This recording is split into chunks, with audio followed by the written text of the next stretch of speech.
arrinka lixaad waxay tahay dalkani waxa uu ku nool yahay taageero dhaqaale oo uu ka helo beesha caalamka taageeradaas dhaqaale oo beesha caalamka dalkani uu ka helo doorashada caawa lagu muransan yahay awgeed ayaa dalal ka mida beesha caalamku ay u joojiyeen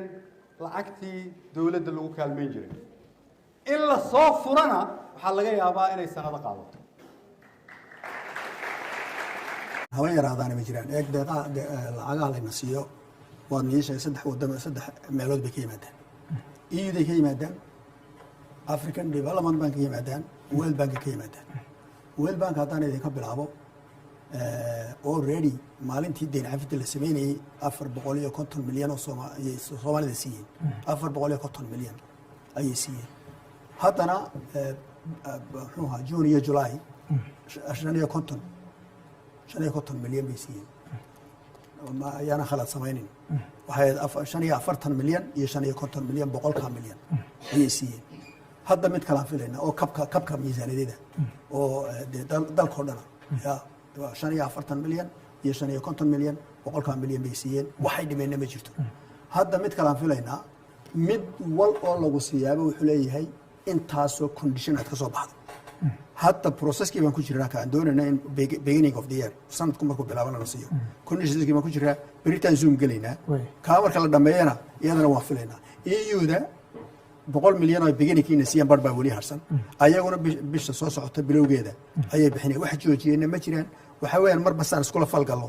ayuu bay tahay waxa ku saabsan yani istoorto si fiican isku doorto wax meesha ku jirto halkan maalintii dhawada ku jireen waa la yiri laakiin lacagta ay isku xidhna maarta iyo sida wax socdaan African Development Bank lacagtiisa waa taalaaba yani waxa weeye arrin coronavirus iyo la xidhiidha ayaguna waxay joojiyeen anigu sheekada meel laga keenay runtii ma garanayo sheekada meel laga keenay waa iska un malaawaalka badan iska socda maarta ya aniga afkayga ka qaad waxaan ku sheegaya waxa weeye sida aan u socono haddaan istabci weyno lugaa iska qaniin weyno si fiican baa loo socdaa wax wanaagsan waa la gaadhay qorshe fog ma jiraan marka su'aasha aan qorshaha fog aan ka warramo qorshaha wasaaradda qorsheynta ayaa ku shaqo leh ka fog oo dhismaha waddanka iyo National Development Plan ayaa arrintaa ka shaqeeya aniga qorshahayga ka ku xidhan waxa weeyaan cashuurta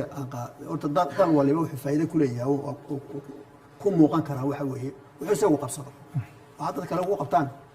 wuxuu isagu xataa dad kale ay ku qabanayaan inay loan ku noqoto iska bixiso sidaas madaxaagu sameeyay ya marka aniga qorshahayga waxa weeye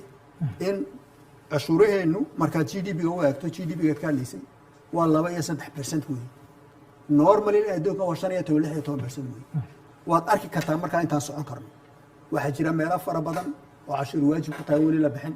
waxa jira meelo badan oo cashuur waajib ku tahay oo in yar oo tookana laga qaado ayaa jira dadku cashuuraha way iloobeen in la baraa loo baahan yahay marka aniga mabda'ay waxa weeyaan dalkan 2 years down the road 24 saac bilood marka la joogo inuu kharash